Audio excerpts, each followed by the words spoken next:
Jaya Radha Madhava Kunja Bihari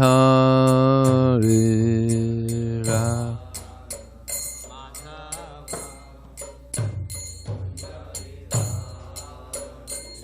Jaya Radha Madhava Kunja Bihari Radha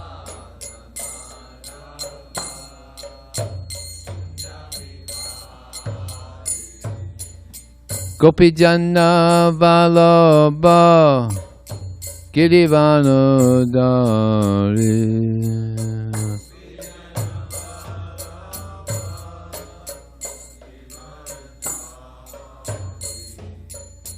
Gopijana Vallabha Girivanodari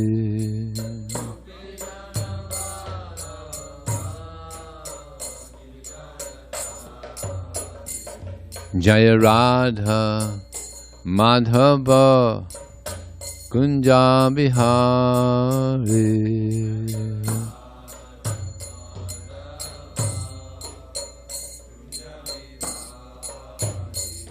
Jaya Radha Madhava Kunja Bihari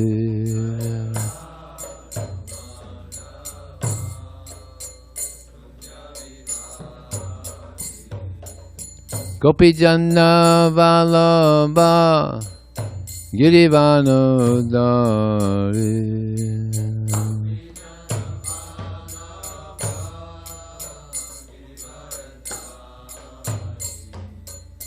Gopijana Vallabha Girivanodari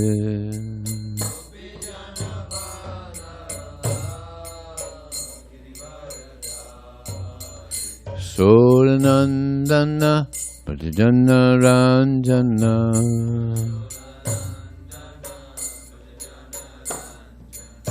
Jasoranandana Brajajana Ranjana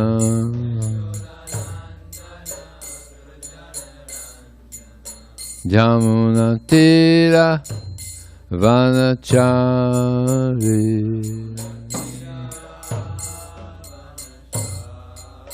Jamuna Tira Vanachari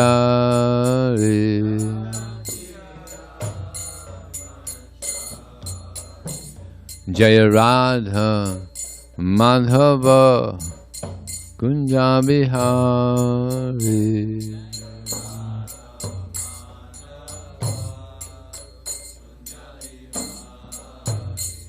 Jaya Radha Madhava Kunja Bihari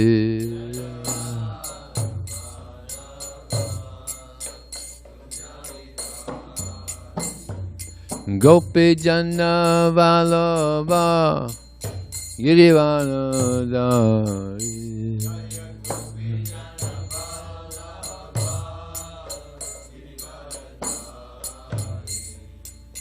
Gopijana Vallabha Girivanodari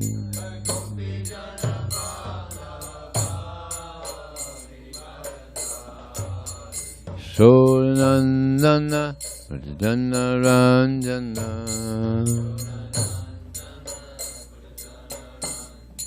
Yasodanandana Brajajana Ranjana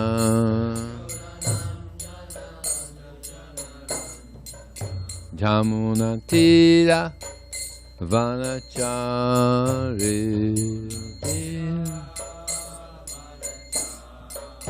Jamuna Tira Vanachari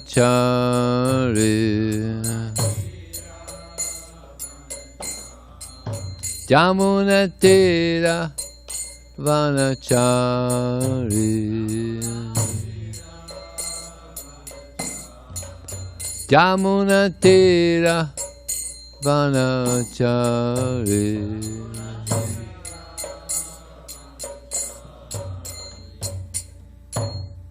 Jam Vistapad Paramahansa Pravijacharya Astacha Srimad His Divine Grace, Srila A.C. Bhaktivedanta Swami, Srila Prabhupada ki, Ananta Koti Vaishnavani ki jai, Namacharya, Srila Haridas Thakur ki jai, ISKCON Founder Acharya, Srila Prabhupada ki jai, Prem Host Sri Krishna Chaitanya, Prabhu Nityananda, Sri Advaita Gadadhar, Sri Vasati Gaur Bhaktivinoda ki jai, Sri Radha Krishna Gopinath, Samakun, Radhakun, Giri Govardhan ki jai, Sri Vrindavanam ki jai, Sri Mayapanavadam ki jai, Gangamaya ki jai, Jamunamaya ki jai, Tulsi Devi ki jai, Bhakti Devi ki jai, Samaveda Bhaktivinoda ki jai, Transcendental Book Distribution ki jai, Huiram Sankirtan ki jai, Go Premanandi, all glories some of the devotees, all glories some of the devotees, all glories some of the devotees, all glories, Shri Guru and Sri Gauranga.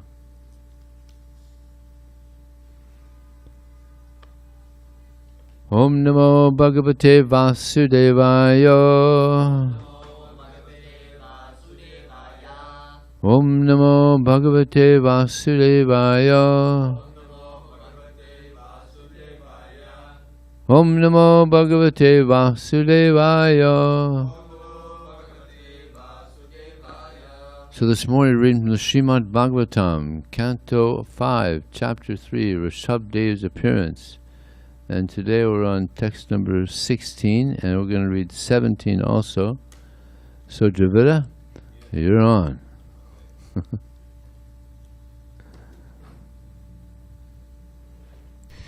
Shri Shuka Uvacha iti nigaden abhistuyamano bhagavan animishar rishibo varsha dada bivadita bivandita charanak sadayamidamaha.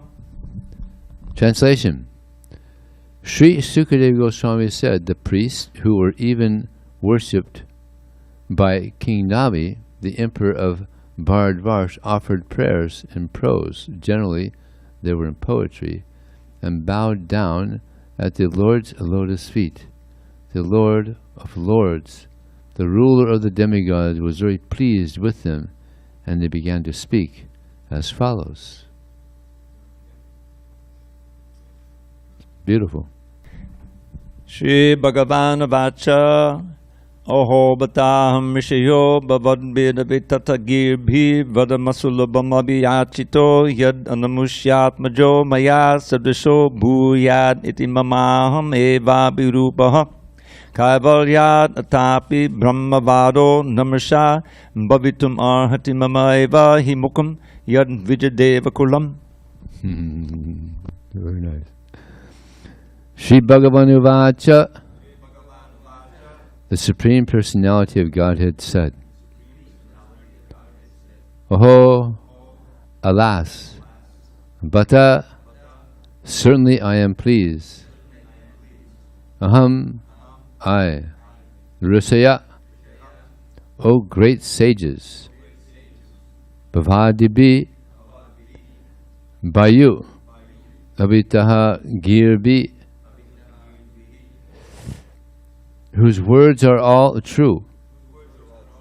Varam, for a benediction. Asulambham, very difficult to achieve. Abhihachitaha, have been requested. Yet that Amusya of King Nabi, Atmaja, a son, Maya, Saddusaha, like me, Bhuyat, there may be, Iti, thus, Mama, my, Aham, I, Eva, only, Abhirupaha, equal, Kaivalyat, because of being without a second, Atapi, nevertheless, Brahmavadaha, the words spoken by exalted brahmanas. Na, not. Mrisha, false. Bhavitum, to become. Arhati, ought. Mama, my. Eva, certainly. He, because. Mukham, mouth. Yet, that Dvijadheva Kulam, the class of pure Brahmanas. Translation and purport by His Divine Grace, Srila Prabhupada. The Supreme Personality of Godhead replied, O great sages, I am certainly very pleased with your prayers.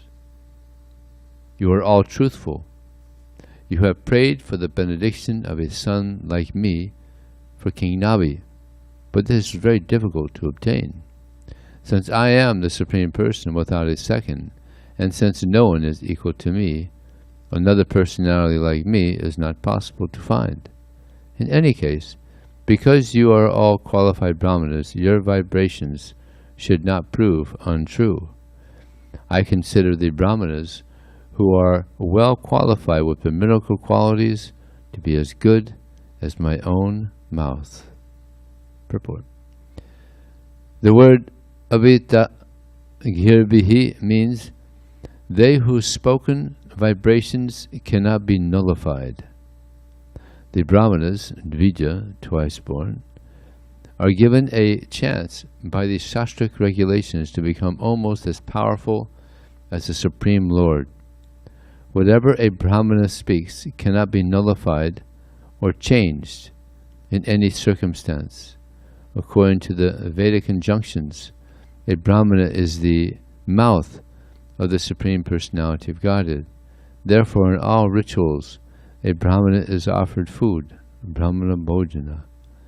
Because when a Brahmana eats, it is considered that the Supreme Lord Himself eats.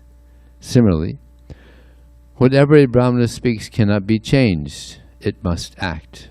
The learned sages who were priests at Maharaj Nabi's sacrifice were not only Brahmanas, but were so qualified that they were like devas, demigods, or God Himself. If this were not the case, how could they invite Lord Vishnu to come to the sacrificial arena? God is one, and God does not belong to this or that religion. In Kali-yuga, different religious sects consider their God to be different from the God of others.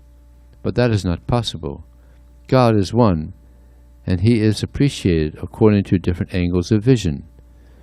In this verse, the word Kaivalyat means that God has no competitor. There is only one God. In the Svetasvatara Upanishad 6.8 it is said, Nattat samas chab yarikashyutishyate.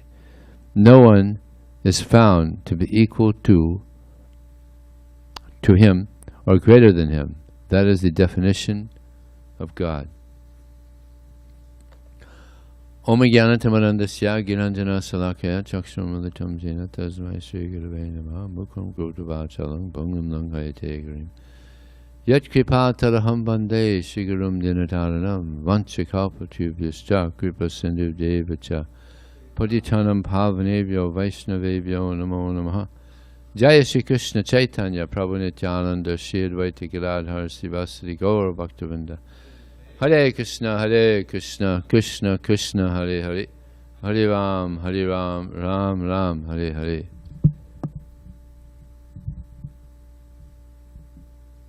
Radhanath Swami told me of one interesting experience he had at a university. There was this Christian there that was preaching Christianity. And Radhanath Swami was there also preaching Bhagavad Gita. And somehow they had become friends. So they decided to do something extraordinary. So this Christian, he would go up on there's like a little stage there, and he would speak from the Bhagavad Gita. He would read from the Bhagavad Gita and he would preach from the Bhagavad Gita. And then Radhanath Swami would go up and he would speak from the Bible. And it grew a huge crowd of people. Here's a Hare Krishna speaking from the Bible, and here's a Christian speaking from the Bhagavad Gita. And they were like, wow, this is pretty eclectic here. They appreciated that they were open-minded. Because generally in religion they become very closed-minded. My way, or the highway. My way is the way. So, yeah. So here in this verse, we're hearing how the Lord is pleased. The Brahmanas, the pure Brahmanas, they pleased Krishna. So he appeared and he's fulfilling their desire. So this is actually the goal of the human form of life, is to somehow please Krishna. It's not easy to please Krishna. But it's possible. If we're getting good guidance, we get good guidance from the Bhagavad Gita, from Krishna himself, from the Srimad Bhagavatam, from the pure devotees, in how to please Krishna. Now if we could use our senses in pleasing Krishna, we could use our mind, our body, intelligence, prana, artha, dhya, vacha. Krishna says in the Srimad Bhagavatam that one should dedicate one's mind, body, and words, or prana, one's life. One should give one's life for the benefit of others. Prana, artha, one should give one's wealth. Prana, artha, dhya, one's intelligence, and words, vacha, for the benefit of others. This is a very quick way to please Krishna. Prana, artha, dhya, vacha. And actually you could please Krishna. There's one instance, it's in the Chaitanya Charitamrita, of one Brahmana who was at a gathering of devotees, and they were speaking how one can please Krishna by one's thoughts. So he was a poor Brahmana. So he thought, well, I'll serve Krishna in my mind. So he went to the bank of the Ganges and he started doing elaborate deity worship. Bathing the deities and dressing the deities with valuable, jewels and costume, and making nice bhoga offerings, very opulent, and the garlands, everything. just and he was doing this for years. He was doing this. He was in ecstasy, serving Krishna in his mind. It's called mana seva. He was doing this for years. And at one point he was making some sweet rice for Krishna. And sweet rice, it's supposed to be cool, before you offer it, not hot. You're not supposed to eat sweet rice hot. It's supposed to be cool. So he had made the sweet rice, and he wanted to test it, see if it's cool enough to offer to the Lord. So he put his finger in the sweet rice, and he burnt his finger. He's like, this is getting pretty real here. So in Vaikuntha, Lord Vishnu, he started smiling, and Lakshmi said, "My Lord, why are you smiling like that?" "Oh, I have one devotee in planet Earth, so who's doing mana seva, and he just burnt his finger with this mana seva. So then he sent a Vaikuntha airplane down and took him back home." So yeah, the Brahmanas, of course, previously they were very pure. They were Vaishnavas. See, if you're a Brahmana and you're not a Vaishnava, it doesn't work. Because Krishna's pleased by service, and this is what Vaishnavas do. They're absorbed in serving Krishna. But Brahmanas, there's called smarta Brahmanas. They're into the deity worship and very elaborate deity worship and rules and regulations, mulas, mantras, and different things, but not so much into service. And there's a statement in the Chaitanya Charitamrita Suchi hoy, muchi hoy, yadi Krishna tyaje, muchi hoy, suchi hoy, yadi Krishna bhaje. That if one is born into a very pure Brahmana family, knows the mulas and mantras and so many, but he's not a devotee of Krishna, then he's not suchi, he's muchi. Yeah. What does muchi mean? Cobbler. Fixes shoes, dirty. Yeah. But if one is born into a muchi family, like most of us, but becomes a devotee of Krishna, engages in devotional service, then he's not muchi, he's suchi, he's clean. So we're trying to become suchi. You know, that's what happens by following this process of Krishna consciousness, that one becomes clean. But you come to this world, it's such a dirty place. It's so dirty. And you go to a dirty place, and what happens? You become dirty. So to try to get clean in a dirty place, not especially in Pacific Beach, you know, especially dirty here. But we have Krishna here in Pacific Beach, so that's a big advantage. And some people are taking advantage. So yeah, this is the goal, is to become pure. Whether one is pure or impure, or whether one has lived all kinds of different horrible, if one simply remembers the lotus feet of Krishna, one remembers the name of Krishna, one becomes purified, both inside and out. Om apavitra pavitro va sarvavastam gitopya yat smred pundrikaksham sabhayavyantu sarachichi. So yeah, this is the process of getting pure, is by connecting with Krishna, hearing about Krishna, chanting the glories of Krishna. So here in this, we're going to go through this purport. It's quite interesting. The word avita gribhi means they were spoken vibrations that cannot be nullified. Just like this Shringi, you know, when Parikshit Maharaj, he was going to he felt a little thirsty, and he wanted to get some water, and he went to this sage to get some water. He just ignored him.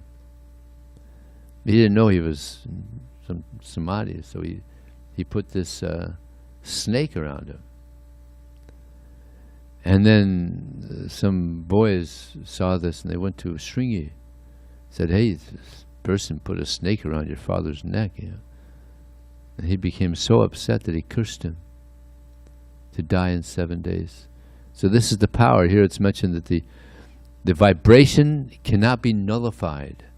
So although he's a young Brahmana, how old? Maybe he's 5 or 6 years old, 7. How old was Shringi when he cursed Parikshit? He was young. Yeah, 5, 6 years, maybe 7 years. But he was still, even though he was young, he had the power of Brahmana Tejas. So couldn't be nullified. And then when the father found out that he had cursed Parikshit Maharaj, the king of the world, he felt very downtrodden. He felt bad that his son, mortified, that he had done this. But he also knew the power of even a young Brahmana. So he informed Parikshit Maharaj that this is the situation. You have 7 days before you leave. And he wasn't disturbed. All right, now I know. You got to prepare. This is pretty amazing. It's like there was one devotee distributing books, Tulsi Devi, another real saintly devotee, book distributor. She's been distributing books for 40 years or so. But she was distributing books, and she was distributing the Srimad Bhagavatam. And she explained this story, how this Parikshit Maharaj, he was a king, he was going to die in 7 days. And the person she was speaking to said, "Oh, that's terrible." And Tosi said, "No, that's great. He knows he's going to die, and he's preparing now. He's got to prepare. You don't know when you're going to die. We don't know when we're going to die. But if you know you're going to die, then you prepare, you get ready." He said, "Oh yeah, good point. All right, yeah. How much do you want for the book?" He was inspired to take the book. So yeah, we don't know. We haven't a clue when we're going to die. So when you know, just like sometimes, when we're reading the books or something, we kind of get a little, kind of nod out, or we're chanting, we kind of nod out, or in class sometimes we nod out. But you know you're going to die in 7 days. Oh man, you're full on alert all the way those 7 days, man. Very little sleeping. It's just like really, good japa. Imagine your japa. I'm leaving this world, and no doubt I'm leaving in 7 days. Good japa. Everything will be very paka, right? You're not going to offend anybody. You're just going to chant everybody's glories, right? Beg for forgiveness from anybody that you may have offended. So that's a blessing in disguise. And yeah, he had such good fortune that he met Sukadeva Goswami, and he heard for 7 days, didn't sleep, didn't eat, didn't drink, and everybody there didn't eat, didn't sleep, didn't drink. Even Sukadeva Goswami is just completely transcendental to the whole material world. I mean, I don't know how many sages there were. Must have been quite a few. Yeah, demigods even had come, from around the universe. They didn't have emails or anything. Didn't have any. There's no phones or some transcendental ability to know what's going on in the universe. No sound system. But they were hearing. It's amazing. It's completely transcendental. So, and this is part of that amazing dialogue of the two of them. So here, Prabhupada continues, the Brahmanas are given a chance by these shastric regulations to become almost as powerful as the Supreme Lord. And it's described that the Brahmanas are more dear to Krishna than himself. The Brahmanas are so dear. And it's even mentioned in one place that I'm ready to lop off my arm to please the devotees. Yeah. Huh? To the four Kumaras, yeah. So he's very, very devoted to the devotees of the Lord. Yeah. So this is something we could learn from also. We have to learn how to be devoted. Just like there's that verse that if one the devotee prays that, "My dear Lord, please engage me in your devotional service. Bless me with friendship with your devotees and compassion for all living entities." Yeah, this is a perfect prayer. It's all covered there. If we have devotion for Krishna, if we have pure devotion for Krishna, that's wonderful. But if we don't have friendship with devotees, we're missing there. We're really missing out, because the devotees are very dear to Krishna. So we have to have friendship with the devotees. So this devotee is praying, "Please bless me with friendship with your devotees and compassion for all living entities." Just like there was this one devotee, King Rantidev. He said, "Arting patpadye kila deha bhajam antastito yena bhavantu dukkha." He had been fasting for 48 days. This is back in the days when they could do that. His whole family, actually. For 48 days they were fasting, doing a sacrifice, yajna. And then when he went to take prasad, some poor person came in. Oh, king, please, I'm hungry. Can you feed me? Yes, please. And he gave half. And then he's getting ready to eat again, and Chandala came in, wanted some food also. Oh, please, please, take. And then he's getting ready to take again. He just had some water, and the Sudra came in with some dogs. And, king, I'm thirsty, please. Yes, please, take. So selfless. And then he chanted this verse. Arting papaje kiledeha bhajam antastito yena bhavantu dukkha. I do not want liberation. I do not want the 8 mystic perfections. I don't want life in the heavenly planets. All I want is the opportunity to be out amongst all types of people, suffering all kinds of inconvenience on their behalf, so they can become free of their suffering. That's deep, huh? That's deep. That's a devotee. He just wants to see people happy. Sarva Sakino Bhavantu. Prabhupada said, this is our mission, that everyone become happy. What a nice mission, huh? What a nice mission that we have. Everyone become happy. Of course, we have to be happy ourselves, right? Then Prabhupada said, if you follow this process, you'll be happy. And if you're not happy, you're doing something wrong. That's like a byproduct of practicing Krishna consciousness. You're joyful, happy. Susukam kartam avyayam. In the, Sopi vravre chalam bhaktim, sopi vravre chalam bhaktim, tasmani vakilam, tad bhaktesu so, bhutesu cha dayam param. Yeah, beautiful verse, huh? So this is the result of practicing Krishna consciousness. You become joyful and compassionate. You want to help others. Even there may be some difficulty, still you go out of your way to help others. Yeah. Fortunately, there's such great personalities that Krishna sent. Bhakti Siddhanta Saraswati Thakur, Srila Prabhupada. So many, and now there's so many devotees around the world traveling, preaching, catching the mood of Bhakti Siddhanta Saraswati Thakur, Prabhupada, spreading the glories of Krishna. Like I was speaking to one devotee, Radhana Swami, just oh, by the way, he's coming.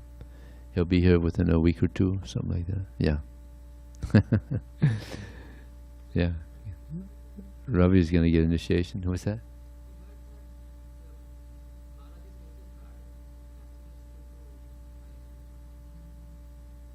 Oh, I just spoke to him yesterday. Maybe things have changed, but I spoke to him yesterday. Yeah. Anyway, we'll see. But one of his senior disciples said that within India there's about 40 centers that are come out of the Chapati temple. They made so many devotees, so they sent devotees around. Calcutta. They transformed the Calcutta. You've been to the Calcutta temple? Completely transformed. Just beautiful. Just all over India. About 40. What do you call it? Satellites. Satellite centers that are coming out of the Chapati temple. It's amazing. Yeah. So, yeah, purity is the force. He's a GBC now, Gauranga, one of his disciples, yeah. Very, very qualified. So this is the result of pure preaching, that people come. Yeah. So Prabhupada continues, whatever a Brahmana speaks cannot be nullified or changed in any circumstance. According to the Vedic injunctions, a Brahmana is the mouth of the Supreme Personality of Godhead. Therefore, in all rituals, a Brahmana is offered food, because when a Brahmana eats, it is considered to be that the Supreme Lord Himself eats. So therefore, when a Brahmana speaks, you got to make sure you're speaking properly. Like this is the austerity in the Bhagavad Gita. There's the austerity of speech. Anudvegam krang vakyam Satyam priyam hitangchyat.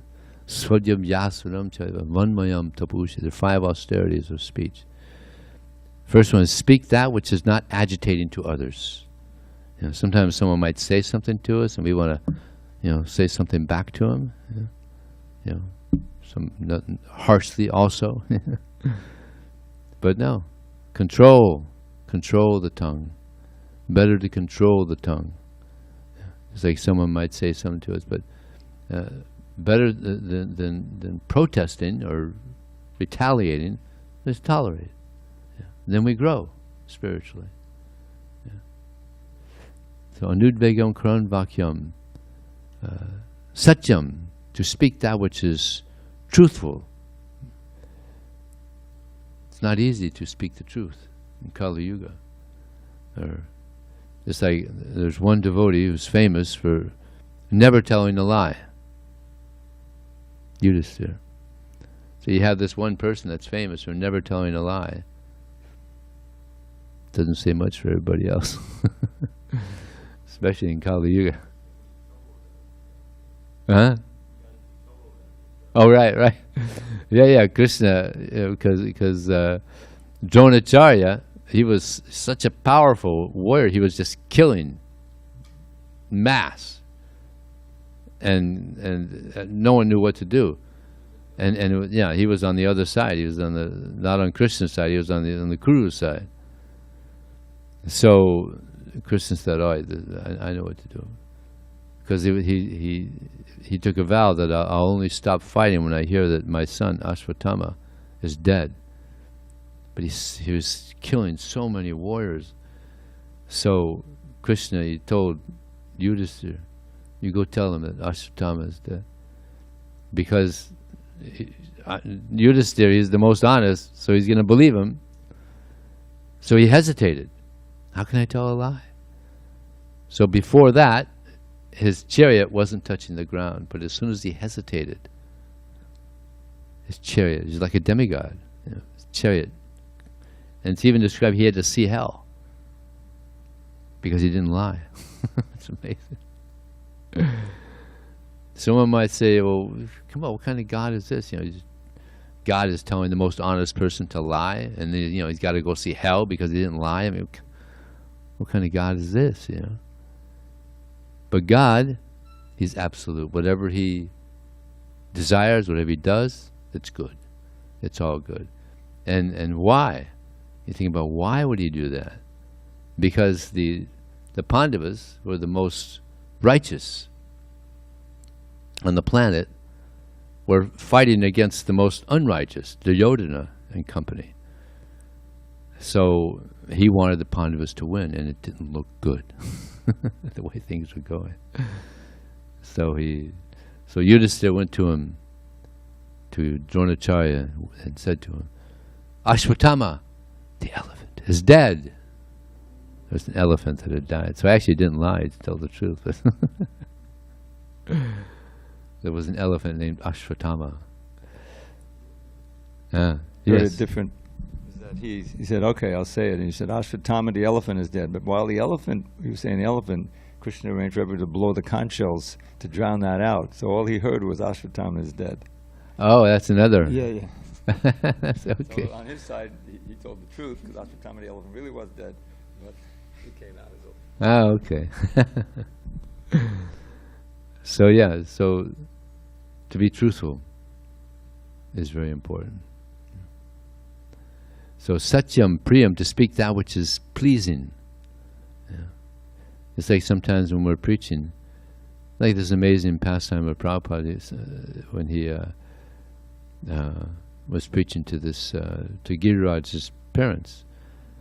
He didn't preach. He was just being friendly, just talking small talk. So sometimes preaching means not only speaking the flesh, but knowing what not to say. Just be friendly. And sometimes that's that people are impressed and it gives them faith. Just being friendly. And they were very pleased. They were very happy with their association with Srila Prabhupada. So satyam priyam hitang, to speak that which is beneficial. So sometimes you speak that which is truthful, but it may not be pleasing. Sometimes people get upset, so you have to speak in a way that's not agitating. It's beneficial. It's truthful, and it's pleasing. So it's a real art. Preaching is a real art, not an easy thing. I haven't mastered it yet. That's very. Prabhupada was the master. Yeah? Satyam priyamita svabhyabhyasanam chaiva, and to speak that which is found in the Vedic literature. So these are the 5 austerities of speech that a Brahmana, a pure Brahmana Vaishnava, is expert at. So Prabhupada goes on to say, let's see here, the learned sages who were priests at Maharaj Nabhi's sacrifice were not only Brahmanas, but were so qualified that they were like devas, demigods, or God himself. If this were not the case, how could they invite Lord Vishnu to come to the sacrificial arena? God is one, and God does not belong to this or that religion. In Kali-yuga, different religious sects consider their God to be different from the God of others, but that is not possible. It's like there's a lot of people are in this world nowadays because they've been so disgusted with so-called religion, they become atheists. Atheism is growing because of so many distorted concepts of God. Huh? No, yes, yeah, huge scandals, and even unfortunately within our religion. Kali-yuga. So when I speak to an atheist, sometimes I ask them, so which concept of God do you not believe in? They never heard that. What do you mean, which concept? There's many different concepts of God. Yeah, like, there's a concept of God that if you're sinful, you go to hell and burn forever. That's not true. They never heard that. They think that if you believe in God, then you believe there's a hell where you're sinful, you go and you burn forever. That's it. No one's ever heard of a God that, if you're sinful, there may be a hell. You do your time and you get a chance again, reincarnation. People haven't heard that. People don't know that. So we gotta let them know the good news. Everybody gets another chance. So, yes, Bhakti Daniel. Hare Krishna. Hare Krishna. We have somebody just before you here, Krishna, Vijay Krishna. Yes, I can wait. No problem. All right. Thank you, Vijay, for booing. Thank you, Vijay Krishna, for waiting. So you just said kind of like in the last part, you were just saying about huge scandals and religions have huge scandals. So how does one know that they are following truth? That they're following a certain path that is true to them, or that is if they're scandals, yeah, that's not like really scandal. Because sometimes, people can be very elaborate and very meticulous with their words, and they can say something that you can believe in, but it can be basically the opposite of truth. So how can we know that this is the actual truth? Okay, very good question. Well, Srila Prabhupada, he is our founder Acharya, and he was the perfect example. So he's therefore throughout our society, we focus on Srila Prabhupada. One may have a spiritual master, but like in the Mangalartik, we offer our respects to Srila Prabhupada. Because Prabhupada is the most wonderful example of someone practicing Krishna consciousness. So he's our example. Other people may be practicing Krishna consciousness, and we may not know where their consciousness is at. There was one sannyasi who was, for years and years, he was preaching, but it turned out for like 10 years he was engaged in illicit affairs. And everybody was like shocked. It's unbelievable. But Srila Prabhupada, so many swamis came, and eventually it came out that they weren't actually as sincere as they were showing themselves to be. But Prabhupada, he was completely pure, so he's our example. And so we could have, if you have faith in Srila Prabhupada, faith in Krishna, you're doing real good. Of course, you may have a spiritual master that you have faith in, but unfortunately, many of our spiritual masters have had difficulty. So we have to have firm faith in Srila Prabhupada, and even though one may have a spiritual master, if he has that firm faith in Krishna and Prabhupada, then even though one's present spiritual master has some difficulty, then you can continue on in Krishna consciousness. Okay? Okay, Vijay Krishna Prabhu. Yes, Vijay Prabhu, please accept my humble obeisances. All glories to Srila Prabhupada and all glories to your class. Prabhu, the quote from the purport is as follows. Quote, in the Shvetashvatar Upanishad 6.8, it is said, quote, no one is found to be equal to him or greater than him, end quote. That is the definition of God, end quote. So, Prabhu, my question is, if we take in consideration the principle that for God nothing is impossible, what I need to know is the following. Is it possible for God to create a God who is greater than him?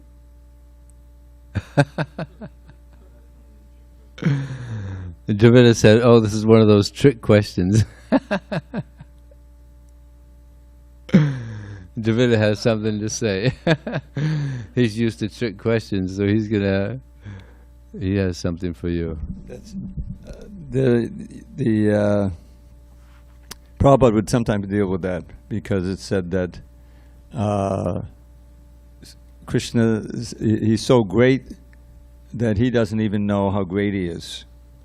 And so, but then in the next moment he'll know how great he is. In other words, yes, he can. Well, how can you say he can't do anything? So he can create someone who's even greater than himself. But at the next moment, he'll be greater than that person. Is that what you're trying to do? You're trying to trip us up, PJ? No, it was a very innocent question. Remember what he said about telling the truth.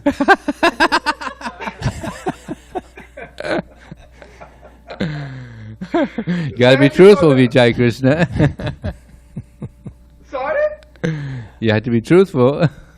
I mean, that's the only answer, is that of course he can... Of course, wonderful answer to my question. Thank you very much. Sometimes it's said in a way, can God create anything that he can't lift? Yeah. And then yes, but the next moment he can lift it, and then, Yeah. Hare Krishna. Okay. Hare Krishna. Yes, Mukunda Charan has a...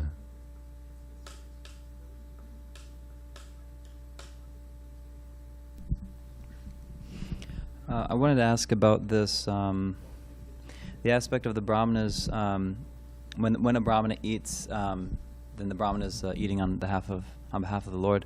I was thinking about how with Agni Dev, he's like the mouth of the Lord. He's like the representative. So we offer things to Agni Dev when we're offering something to the Lord in a fire sacrifice. And so it's not that even though he's a demigod, he's beneath the Lord. We don't have to offer it to Krishna and then offer it to Agni Dev as prasadam and then he eats something like that. It's not like we have to offer Agni Dev prasadam. We offer Agni Dev boga, and then we accept that he's accepting it on behalf of the Lord. So we're offering boga to the Lord through Agni Dev. And same with the spiritual master. The spiritual master one can offer boga to doesn't have to offer to Krishna and then offer the prasadam to the spiritual master. Could just offer it to Krishna, to the spiritual master as boga, and then he accepts it on behalf of the Lord. So, and as I'm wondering if the same would apply to brahmanas in general. That if I offer that, can I feed a brahmana? Welcome a brahmana to my house, feed him, even just cook for him directly, offer him boga, and then can I feel confident that this is, I'm also, this is correct, this is appropriate. He's accepting on behalf of the Lord. I don't need to offer it to Krishna directly and then offer it to this brahmana. I can cook just directly what that brahmana likes and offer it directly to him right off the stove. It seems the same would apply, but am I missing anything? For Kali-yuga brahmanas,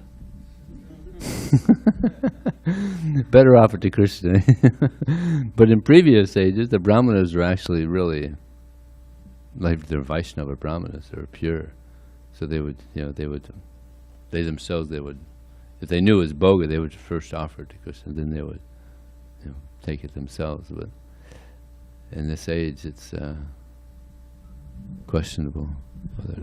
Should I understand that to be the general with previous yugas, brahmanas and previous yugas? Because I was thinking, even with Srila Prabhupada or the spiritual master in general or Agni Dev, that it doesn't have to be that the spiritual master quickly offers it in his mind and then accepts it as prasadam or something.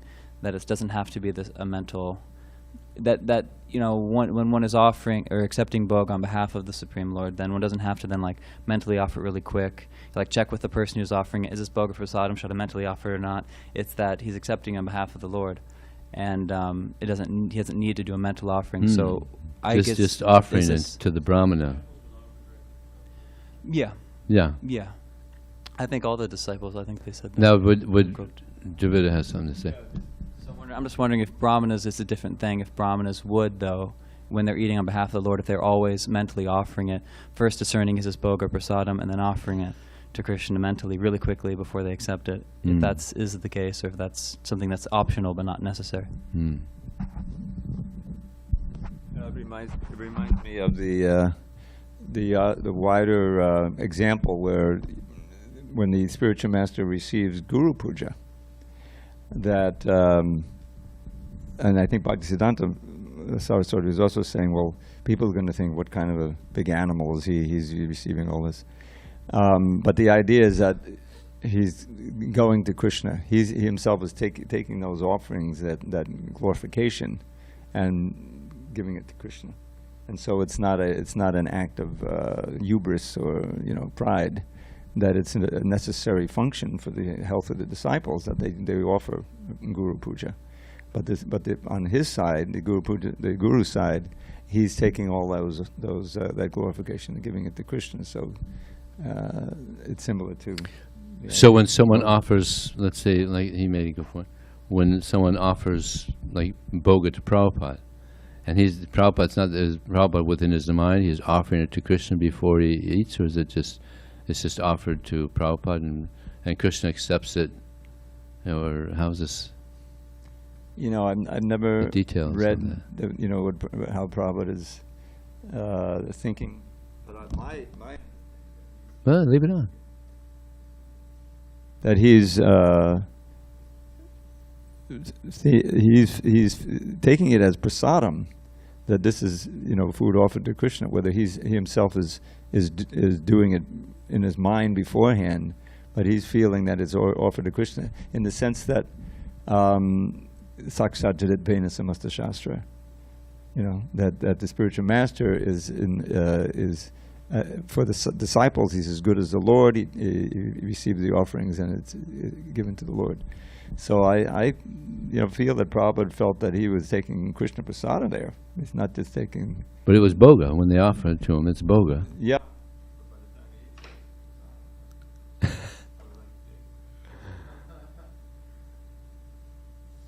Yeah, Mukunda Charan.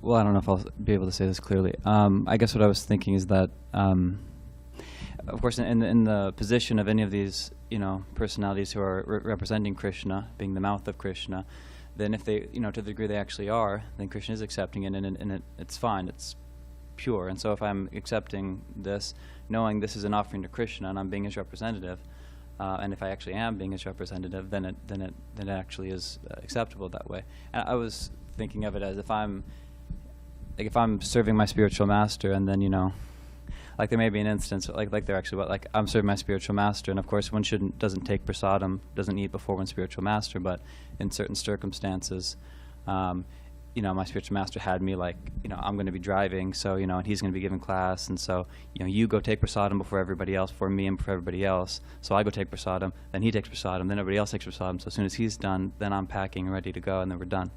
And so while I'm not then, oh wow, I'm even more honorable than my spiritual master, I'm taking prasadam before him. but I'm doing it on behalf of his service, and I know that they're serving me before him, not because I'm better than him, but because they're trying to serve my spiritual master, get him on the road, get him going where he needs to be. And so I'm accepting it as service because it's really an offering to him. It's an arrangement for him, and so then I'm accepting it as that. And so similarly, if I'm like a spiritual master, if I'm a brahmana, then I'm also accepting it as I'm giving people the opportunity to offer something to the Lord, or to offer something to the Lord's representative, to give an offering, to perform some kind of service. So I was seeing it as that to the degree the person knows that this is being offered because I'm acting as Krishna's representative, so it's really being offered to Krishna, in a sense, then it's acceptable, or it is accepted by Krishna. Yeah. Okay. I don't know if that's... Sounds good. Okay, we have a question from Ravi Prabhu. Prabhu, so why is that whatever the Brahmana says, it is bound to happen? Is that because that they know the Shastra, so they would, in the good faith, would always speak the Shastra and it would unfold? Is it what it is? Well, they also had this this Shakti, Brahmate. They had this purity and this connection with Krishna, and even though he was, Shringi probably wasn't very, erudite and, or scholar, or, he's just a child, but he had that Shakti coming from his father. Just like these Kshatriyas in the past also, they would have, it's like Parikshit Maharaj, his father was very powerful, and then Parikshit Maharaj's, son also very, so it goes in the line, and they just have this Shakti coming down. So that's also there. Yeah, like I said. Yeah. It was everyone was thinking it was a tremendous tragedy, and horrible thing, and Shamika Rishi was mortified. But Parikshit took it as a he blessing. accepted the curse, and he turned it into the most beneficial thing for the Kali-yugites because it caused the Bhagavatam to manifest. Yeah. So in that sense, even though Shringi's, he had the tejas, as you say, but he didn't have discrimination. But it turned into everything was auspicious because of that. Yeah, such a horrible thing, curse such a great devotee, Parikshit Maharaj, but it was a blessing. he got it going. He got the Bhagavatam. And even in the Bhagavatam, there's a question. Well, how could this be auspicious? Because he was, holding back the Kali-yuga. He was such a great king, and so many people were being benefited, and then suddenly that's cut off. He said, but for the greater good, the Bhagavatam. Yeah. Thank you.